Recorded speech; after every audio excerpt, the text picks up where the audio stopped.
بسم اللہ الرحمن الرحیم۔ السلام علیکم۔ ناول شکاری، مصنف احمد اقبال، ایپیسوڈ 56۔ کیا بات ہے؟ ڈی سلوا نے اندر آتے ہوئے کہا۔ تم سو رہی تھی یا رو رہی تھی یا دونوں کام ایک ساتھ کر رہی تھی؟ میں دراصل میری طبیعت کچھ ٹھیک نہیں تھی، شیلا نے تھکے تھکے لہجے میں کہا اور زبردستی مسکرانے کی ناکام کوشش کی۔ تمہاری حالت سے تو یہ لگتا ہے کہ تم برسوں کی بیمار ہو۔ ڈی سلوا بے تکلفی سے ایک صوفے پر دراز ہو گیا۔ یا خدا نخواستہ کوئی بھوت وغیرہ دیکھ لیا ہے؟ پریشانی تو مجھے تمہارے چہرے پر بھی نظر آ رہی ہے، خیریت تو ہے نا؟ شہلا بولی، اور میں نے خدا کا شکر ادا کیا کہ کوئی ناخوشگوار صورتحال پیدا نہیں ہوئی، ورنہ وہ ڈی سلوا کے اندر قدم رکھتے ہی اس کو ہمارے بارے میں بتا دیتی تو مجھے فوراً سامنے آنا پڑتا۔ میری باتوں نے شہلا کو اس حد تک ضرور قائل کر لیا تھا کہ وہ خود ڈی سلوا کی زبان سے کچھ سننا چاہتی تھی۔ پریشانی تو پیدا ہو گئی ہے ڈیئر۔ ڈی سلوا نے جیب سے سگریٹ نکالی اور لائٹر سے جلائی۔ اس کے ماتھے پر تفکرات کی ہر شکن اس کے ذہنی انتشار کی آئینہ دار تھی۔ وہ کچھ دیر سگریٹ کی دھوئیں سے چھلے بناتا رہا اور انہیں اوپر اٹھ کے ہوا میں بکھرتے دیکھتا رہا۔ پھر وہ اٹھ کھڑا ہوا۔ پریشانی بہت بڑی ہے شہلا ڈارلنگ، اس الو کے پٹھے نے مصیبت کھڑی کر دی ہے۔ میں سمجھی نہیں۔ شہلا نے سب کچھ سمجھنے کے باوجود معصومیت سے کہا۔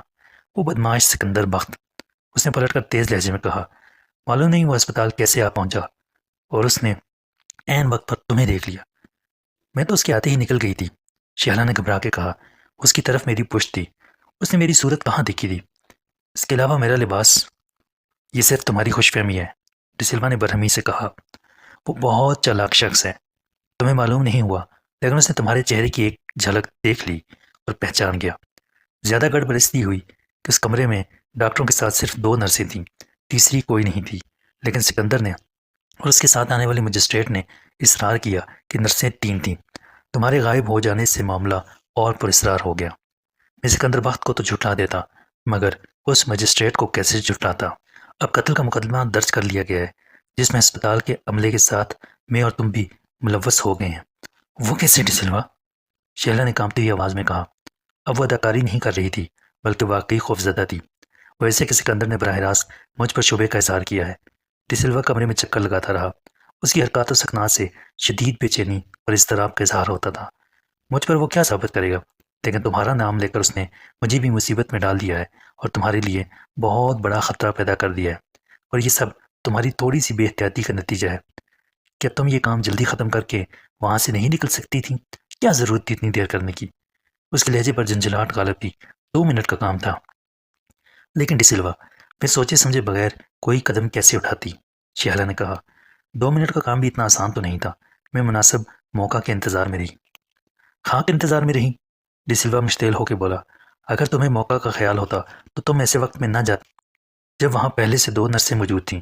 اگر 2 کی بجائے 3 کا چکر نہ ہوتا تو الزام تمہارے بجائے ان دونوں نرسوں یا دونوں ڈاکٹروں پر آ جاتا، مگر اب وہ شک کی بنا پر صاف بچ گئے ہیں، کیونکہ ایک تیسری نرس کی موجودگی کا گواہ خود مجسٹریٹ ہے۔ ان پر زیادہ سے زیادہ فرائض میں غفلت برتنے کا یا بے پرواہی کا الزام آ جائے گا، لیکن میں جانتا ہوں اس سے ان کا کچھ نہیں بگڑے گا۔ نرسوں کی حمایت ڈاکٹر کریں گے اور ڈاکٹر کے خلاف قتل کا الزام ثابت کرنا بہت مشکل ہے۔ پھنس جاؤ گی تم، جس کا نام سکندر نے لکھوا دیا ہے۔ لیکن کسی کے کہنے سے تو کوئی مجرم نہیں بن جاتا، قتل کے الزام کو ثابت بھی کرنا پڑتا ہے، شہلا نے مردہ آواز میں کہا۔ فضول باتیں مت کرو۔ ڈی سلوا نے سگریٹ کو فرش پر ڈال کر جوتے کی ایڑی سے مسل دیا۔ ایک قانون وہ ہے جو کتابوں میں لکھا ہے، دوسرا قانون پولیس کا اپنا وضع کرتا ہے۔ انہیں اختیار حاصل ہے کہ وہ جسے چاہیں شک میں پکڑ لیں اور تفتیش کے لیے تھانے لے جائیں، خصوصاً قتل جیسے سنگین جرم میں۔ تمہیں معلوم ہے تھانہ کیا ہوتا ہے اور وہاں تفتیش کیسے کی جاتی ہے؟ وہاں وہ لندن یا امریکی پولیس کے افسر اور سربراہ نہیں بیٹھے ہیں، جلاد بیٹھے ہیں جو کسی بھی شخص سے کسی بھی جرم کا اعتراف کرا سکتے ہیں۔ تم کیا اور تمہاری اوقات کیا؟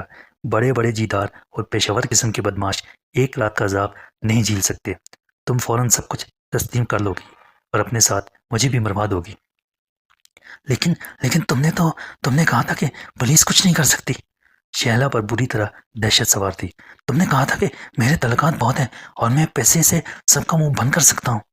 ہاں، لیکن اس وقت مجھے یہ نہیں معلوم تھا کہ تم اپنی حماقت کے باعث سکندر بخت کے سامنے آ جاؤ گی۔ ڈی سلوا نے مشتعل ہو کے کہا۔ میں نے تمہیں ایک نرس کی یونیفارم فراہم کی، زہر لا کے دیا، اور یہ کوئی آسان کام نہیں تھے۔ اگر تم نے ذرا بھی عقل اور احتیاط سے کام لیا ہوتا میں نے اپنی طرف سے پوری احتیاط کی تھی۔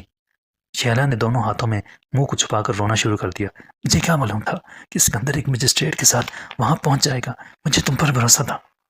دیکھو، یہ رونے دھونے کا ڈرامہ مت کرو، ڈی سلوا چراغ ہو کے بولا۔ تمہاری وجہ سے میں بھی مصیبت میں پھنس گیا ہوں۔ اس کیس میں میرا نام بھی آ جائے گا تو میری کتنی بدنامی ہوگی۔ FIR سے نام خارج کرانا کوئی آسان کام ہے؟ یہ تو تمہیں پہلے سوچنا چاہیے تھا کہ معاملہ الٹا گلے بھی پڑ سکتا ہے۔ شیلا نے روتے روتے سر اٹھایا۔ مجھے بتاؤ کہ اس بڈھے گورکن نے تمہارا کیا بگاڑا تھا جو ویسے بھی لبے گور تھا؟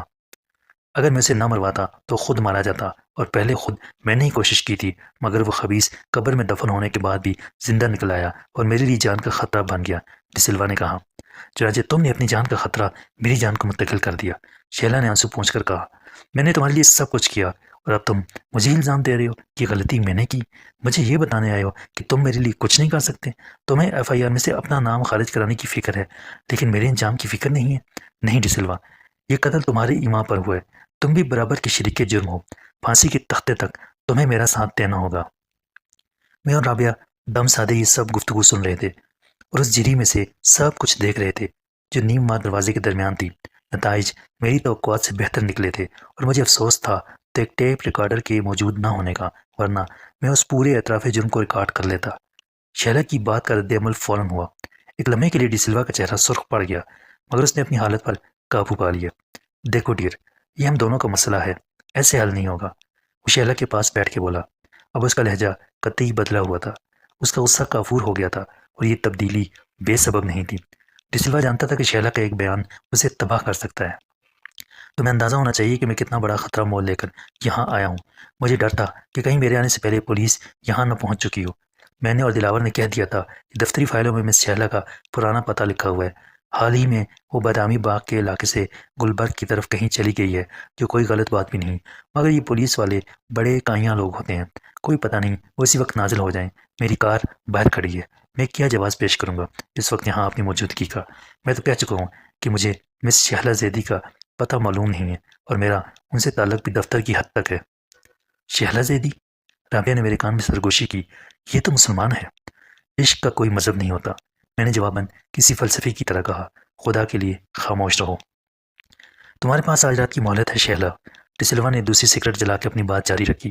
ظاہر ہے کہ تم صبح دفتر آؤ گی تو گرفتار ہو جاؤ گی اور معاملہ سنگین ہو جائے گا، کیونکہ جہاں تک مجھے یقین ہے تم نے اسپتال میں اس کمرے کے اندر کہیں نہ کہیں اپنے فنگر پرنٹ ضرور چھوڑے ہوں گے۔ تم نے دستانے پہننے کی احتیاط جو نہیں کی تھی، اس کے علاوہ دفتر کے کچھ لوگ تمہارے نئے پتے سے ضرور واقف ہوں گے۔ نیا پتہ تو خود میں نے اپنی پرسنل فائل پر لکھ دیا تھا، شہلا نے کہا۔ اس کا مطلب یہ ہے کہ صبح پولیس یہاں بھی آ پہنچے گی، ڈی سلوا نے فکر مندی سے کہا۔ دفتر کھلنے کے بعد زیادہ سے زیادہ 1 گھنٹے کے اندر اندر۔ تمہارے لیے اس کے سوا کوئی صورت نہیں کہ تم غائب ہو جاؤ۔ غائب ہو جاؤں؟ شیلا نے بے یقینی سے دہرایا۔ کہاں اور کیسے؟ میں اکیلی تو نہیں ہوں، میرے ساتھ وہ بھی ہیں جن کو میں اپنی ماں اور اپنا بھائی کہتی ہوں، مگر تم جانتی ہو کہ وہ تمہارے کچھ بھی نہیں ہے، ڈی سلوا نے چڑھ کر کہا۔ تمہیں ان کی فکر کیوں ہے؟ انہیں ان کے حال پر چھوڑ دو اور اپنی جان بچاؤ، وہ تمہارے والدین کے ادنیٰ ملازم تھے۔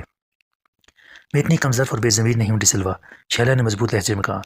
اس وقت جب دنیا میں میرا کوئی نہ تھا سوائے میری جان کے دشمنوں کے جو میری جائیداد ہتھیانا چاہتے تھے، تو انہی نمک خواروں نے میری جان بچائی اور مجھے زندہ رکھا۔ آج بھی جب میں اپنے پاؤں پر کھڑی ہوں اور بالغ ہو چکی ہوں، میں ان سہاروں کے بغیر نہیں رہ سکتی، کیونکہ تمہارا یہ مہذب معاشرہ اکیلی عورت کو عزت سے جینے کا حق نہیں دیتا۔ انہوں نے مجھے ماں کا اور بھائی کا پیار ہی نہیں دیا، تحفظ بھی فراہم کیا ہے۔ مجھے بتاؤ، اگر میرے آس پاس رہنے والے شریف اور عزت دار لوگوں کو معلوم ہو جاتا کہ میں ایک نوکرانی اور اس کے لڑکے کے ساتھ اس کوٹھی میں اکیلی رہتی ہوں، تو کیا وہ مجھے یہاں اسی طرح رہنے دیتے؟ کبھی نہیں۔ اب تک نہ جانے کتنے ہوس پرست ہاتھ میرے دامن عزت کو تار تار کرنے کے لیے بڑھ چکے ہوتے۔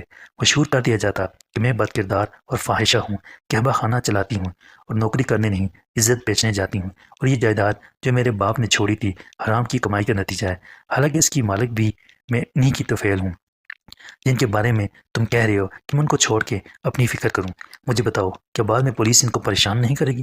والے تو کہیں گے کہ یہ شہلا کی ماں ہے، اور اگر میں ان سب کے ساتھ غائب ہو جاؤں تو غائب ہو کے کہاں جاؤں؟ مجھے مفرور قرار دے دیا جائے گا، پولیس آفس سے میری تصویر حاصل کر لے گی اور ہر اخبار میں دے دے گی۔ میں کب تک چپی رہ سکوں گی؟ ڈی سلوا کے ضبط کا پیمانہ چھلک گیا۔ پھر تم کیا کرو گی؟ انتظار کرو گی کہ پولیس آئے اور تمہیں لے جائے؟ اس کے سوا میں اور کر ہی کیا سکتی ہوں؟ شہلا نے کہا۔ باقی تو تمہیں کرنا ہے جس کا تم نے وعدہ کیا تھا۔ میں نے تم سے ایسا کوئی وعدہ نہیں کیا تھا، ڈی سلوا نے بھڑک کر کہا۔ غیر متوقع طور پر اور اچانک شہلا کا تھپڑ ڈسلوا کے چہرے پر پڑا۔ ذلیل کمینے، اتنی جلدی سارے وعدے بھول گیا؟ لیکن اس کی بات مکمل ہونے سے پہلے ہی ڈسلوا کا بھرپور ہاتھ شہلا کے منہ پر لگا اور وہ صوفے سے نیچے جا گری۔ اس کا سر میز کے کونے سے ٹکرایا۔ ذلیل لڑکی، ڈسلوا نے حقارت اور نفرت کے زہر سے بجھے لہجے میں کہا، تجھے اندازہ نہیں ہے کہ میں کیا کر سکتا ہوں۔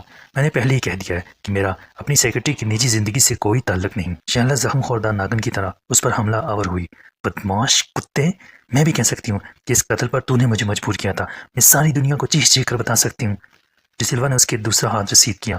وہ لڑکھڑا کے پیچھے ہٹی اور دیوار سے ٹکرائی۔ سنبھلنے کی کوشش میں اس کا ہاتھ کونے کے اونچے سٹول پر لگا جس پر وینس کا مجسمہ بڑے وقار، اندازے تمکنت اور بے حسی کے ساتھ استادہ تھا۔ پلک چپکتے میں شیلا نے گرتے ہوئے مجسمے کو پکڑ لیا اور ڈسلوا پر کھینچ مارا، مگر اس کا نشانہ خطا گیا اور دیوار سے ٹکرانے والا مجسمہ ٹکڑے ٹکڑے ہو کر بکھر گیا۔ ڈسلوا اتنی دیر میں ریوالور نکال چکا تھا۔ بھونکنے سے پہلے ہی میں تیری زبان ہمیشہ کے لیے بند کر دوں گا کتیا، اور پولیس میرے بیان پر یقین کرے گی کہ کسی اشنا نے تجھے رقابت میں انتقام کی خاطر مار ڈالا ہوگا کیونکہ تو اپنی نوکرانی کے ساتھ اکیلی رہتی تھی۔ بس مسٹر ڈسلوا، میں نے دروازے کے پیچھے سے کہا، اب اپنا ریوالور نیچے پھینک دو کیونکہ تم براہ راست میرے نشانے کی زد میں ہو۔ اگر تم نے ذرا بھی غلط حرکت کی تو میں تمہاری کھوپڑی کے اوپر خچے اڑا دوں گا اور یہاں سے نکل جاؤں گا۔ یہ معمہ بعد میں پولیس حل کرتی رہے گی کہ تم اپنی کار میں اکیلے یہاں کیوں آئے تھے۔ قانوناً مس شیلا پہ یہ حق حاصل ہے کہ وہ اپنی عزت پر حملہ آور ہونے والے کسی بھی شخص کو گولی مار دیں۔ میرے ہاتھ میں جو ریوالور ہے وہ مس شہلا زیدی کا ہی ہے۔ یہ ہری بات جھوٹ تھی مگر یہ جھوٹ ناگزیر تھا۔ ڈسلوا میری آواز پر یوں اچھلا تھا جیسے بے خبری میں کسی نے اس کے کان کے پاس فائر کر دیا ہو، اور پھر اس طرح بے حس و حرکت ہو گیا تھا جیسے وہ آدمی نہیں پتھر کا بے جان مجسمہ ہے۔ شہلا کے گھر میں میری موجودگی کا تصور کرنا بھی اس کے لیے محال تھا۔ اسے بہت دیر تک یقین نہ آیا کہ میری آواز اور میرے الفاظ اس کے کانوں کا دھوکہ نہیں ہے۔ پھر اس نے شہلا کو مسکراتے دیکھا۔ اس مسکراہٹ میں نفرت کا جتنا زہر تھا اور جتنی حقارت تھی، اس نے ڈسلوا کو اس تمام صورتحال کا نئے سرے سے جائزہ لینے پر مجبور کر دیا۔ وہ اس کے سوا کیا سمجھ سکتا تھا کہ شیلا نے اس سے بے وفائی کی ہے۔ میرے ورگلانے پر یہ از خود ڈسلوا کی اصلیت کو سمجھ لینے کے بعد وہ اس کے دشمنوں سے مل گئی ہے، مگر اب وہ نہ شیلا سے کوئی شکایت کر سکتا تھا اور نہ اسے کسی قسم کا الزام دے سکتا تھا۔ پہل خود اس نے کی تھی اور تقدیر کی ایک غلط چال نے صورتحال کو یکلخت اس کے خلاف کر دیا تھا۔ صیاد خود اپنے پھیلائے ہوئے جال میں گرفتار ہو گیا تھا۔ اس کے ہاتھ سے ریوالور چھٹ گیا اور میں دروازے سے نکل کر سامنے آ گیا۔ پھر وہ ہوا جس کی مجھے ذرا بھی امید نہ تھی۔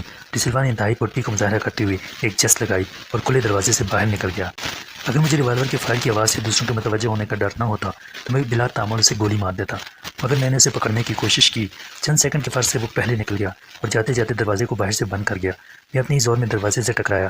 سنبھل کر اٹھنے اور کھڑکی کھول کر باہر کودنے میں مجھے مزید 30 سیکنڈ لگے ہوں گے، مگر اتنی دیر میں ڈسلوا اپنی کار کا انجن سٹارٹ کر چکا تھا، اور جب میں دوڑتا ہوا باہر نکلا تو اس کی کار کسی راکٹ کی طرح گیٹ کا رخ کر رہی تھی۔ ایک بار پھر میں نے ریوالور اٹھایا کہ کار کے پچھلے ٹائر کو برسٹ کر دوں، مگر مجبوری کے خیال سے رک گیا۔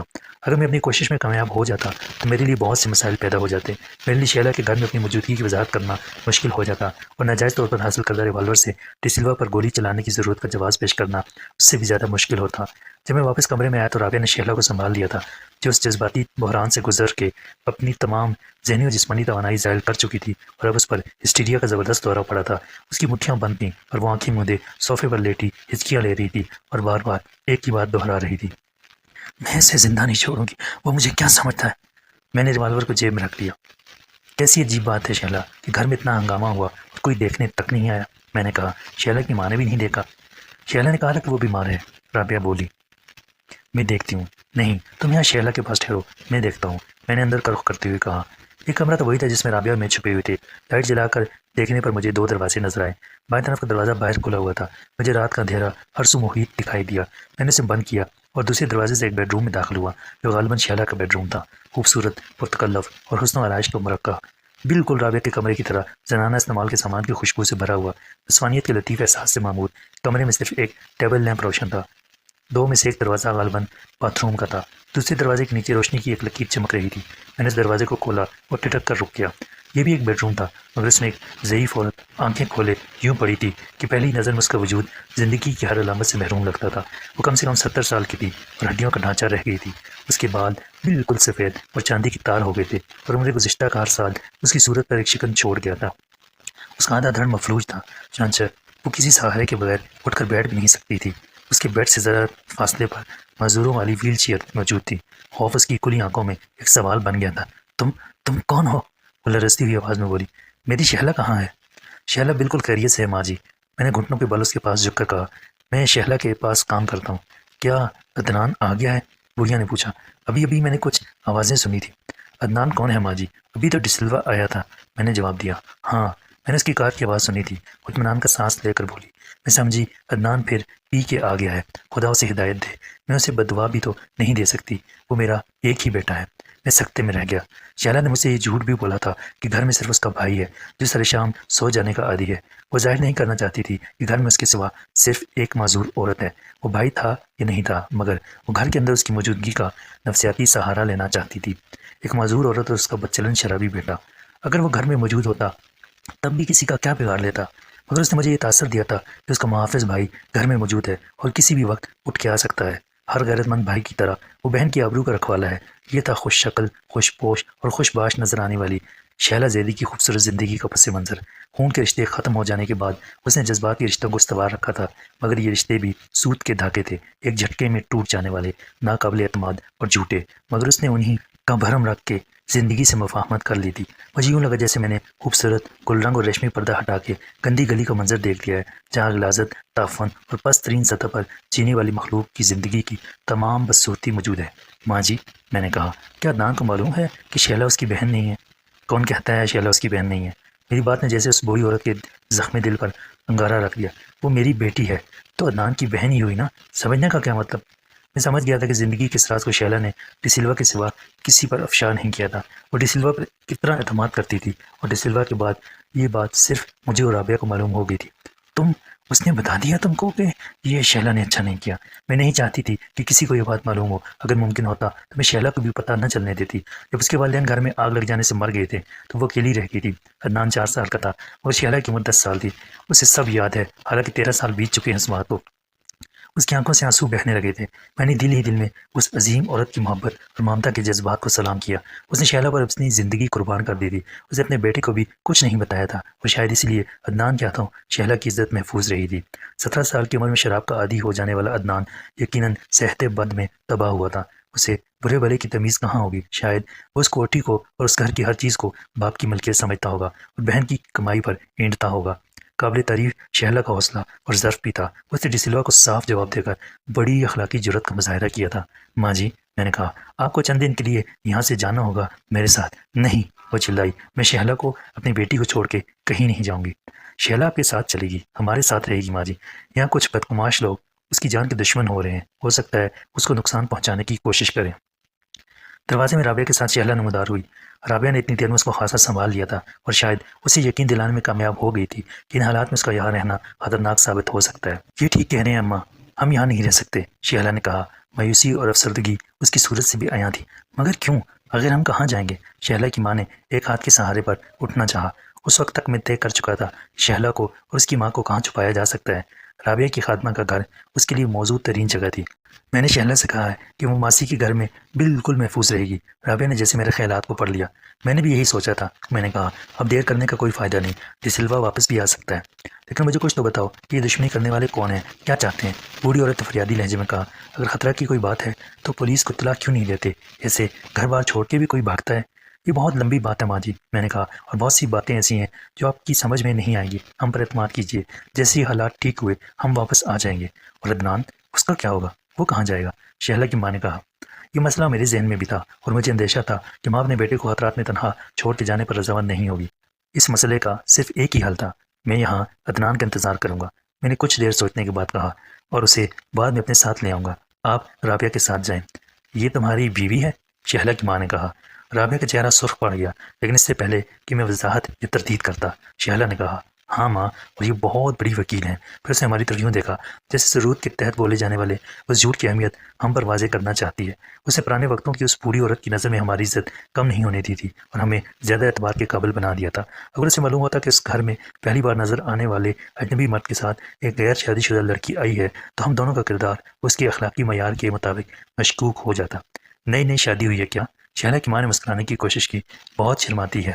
شہلہ، تم ایک سوٹ کیس میں ضرورت کا تھوڑا بہت سامان لے لو۔ میں نے جلدی سے موضوع بدل دیا۔ اگر زیورات یا نقد رقم ہے تو یہاں مت چھوڑنا، اور ایسے کاغذات بھی لے لینا جو اہم ہوں، اپنی اسناد، چیک بک، ڈائری اور خطوط وغیرہ۔ 20 منٹ بعد میں شیلا کی معذور ماں کو گود میں اٹھا کر شیلا کی پرانی کار کی پچھلی سیٹ پر لٹا چکا تھا۔ شیلا نے گھر کی چابیاں میرے حوالے کی اور انجن سٹارٹ کیا۔ سکندر، تم اس لڑکے عدنان کے لیے کوئی پیغام چھوڑ دیتے، رابعہ نے کار میں بیٹھنے سے پہلے کہا۔ مجھے تمہاری طرف سے پریشانی رہے گی، تم یہاں اکیلے ہو۔ پھر کیا ہوا؟ میں نے ہنس کر کہا۔ عدنان کے آتے ہی میں بھی روانہ ہو جاؤں گا، اور اس سے پہلے ڈسلوا یا اس کے آدمی آ گئے۔ میں اپنی حفاظت کرنا جانتا ہوں رابعہ، میں نے پیار سے اس کے کندھے پر تھپکی دی۔ خالی ہاتھ بھی میں ان سے نمٹ سکتا ہوں، اور میرے پاس بھرا ہوا ریوالور بھی ہے۔ زیادہ شہی میں مت آؤ سکندر، وہ بولی۔ میں جانتی ہوں تم بڑے ہیرو ہو، لیکن تم پر پہلے ہی کم آفات نہیں ہے کہ تم کسی نئی مصیبت میں پڑو۔ مجھے ڈر لگتا ہے۔ بزدل تو تم نے مجھے بھی بنا دیا ہے۔ پہلے میں صرف اپنے لیے جیتا تھا، اور اکیلا آدمی مرنے سے نہیں ڈرتا، میں نے جذباتی ہو کے کہا۔ لیکن اب میں تمہاری خاطر زندہ رہوں گا، تمہیں میری خاطر کسی نئی آزمائش کا سامنا نہیں کرنا پڑے گا۔ میں نے اسے کار میں بٹھا کے دروازہ بند کر دیا اور کار کو جاتے ہوئے دیکھتا رہا۔ میں نے گیٹ کو کھلا چھوڑ دیا اور اندر لوٹ آیا۔ ڈرائنگ روم کی لائٹس آف کر کے میں نے شیلا کے بیڈ روم کی ہر لائٹ جلا دی۔ ٹیلی ویژن آن کر کے اس کی آواز اتنی اونچی کر دی کہ باہر سنی جا سکے۔ نہ جانے کیوں میرا دل گواہی دیتا تھا کہ ڈسلوا پھر آئے گا۔ اس کے لیے خطرہ پہلے سے کہیں زیادہ ہو گیا تھا، جس کا فوری تدارک ضروری تھا۔ میری موجودگی میں سپہ سپاہی اختیار کرنی پڑی تھی، تاہم اس کے لیے فرض کرنا مشکل تھا کہ میں جاتے وقت شیلا اور اس کی ماں کو بھی لے جاؤں گا۔ یہ بات یقینی تھی کہ وہ پھر آیا تو بہت زیادہ قوت کے ساتھ حملہ آور ہوگا، اور مجھے مقابلہ کرتے ہوئے صرف ضرورت سے ہی نہیں، ہوشیاری سے بھی کام لینا ہوگا۔ میں باہر ایک تاریک گوشے میں بیٹھا بے چینی سے عدنان کی واپسی کو منتظر رہا۔ اگر وہ بیوقوف لڑکا آ جاتا تو میں اس کے ساتھ بحفاظت نکل سکتا تھا۔ پھر مجھے ایک اور خیال آیا، اگر میں عدنان کے ساتھ چلا گیا اور حملہ آور بعد میں آئے تو انہیں سخت مایوسی ہوگی، اور مایوسی کی رد عمل کا نتیجہ انتقامی کارروائی کی صورت میں نکل سکتا ہے۔ ہو سکتا ہے وہ شیلا کے گھر کو اسی طرح تباہ و برباد کر دیں جیسے انہوں نے رابعہ کے گھر کو نیست و نابود کیا تھا۔ گھر میں ٹیلی فون ہوتا تو میں ضامن رضوی صاحب کو بتا دیتا، اور وہ کوئی نہ کوئی حفاظتی بندوبست کر دیتے، یا میں پولیس اسٹیشن فون کر دیتا۔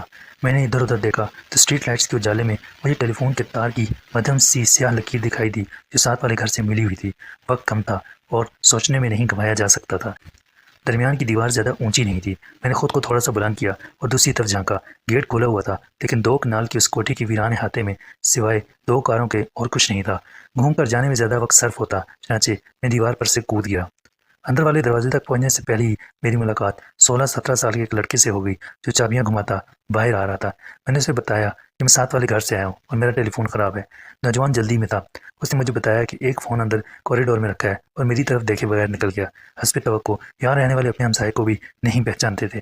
نوجوان کو یہ کہاں معلوم ہوگا کہ ساتھ والے گھر میں کتنے افراد رہتے ہیں اور فون ہے یا نہیں۔ اس نے یقین کر لیا کہ اتنے اعتماد سے اندر آ جانے والا اور حلیہ سے شریف اور معزز دکھائی دینے والا ہمسایہ ہی ہو سکتا ہے۔ ٹیلی فون کوریڈور میں دیوار پر نصب نازک سے اسٹینڈ پر رکھا ہوتا۔ اندر کسی کمرے میں اسٹیریو بج رہا تھا اور دھمک بتاتی تھی کہ اسپیکر 100 واٹ کے ضرور ہیں۔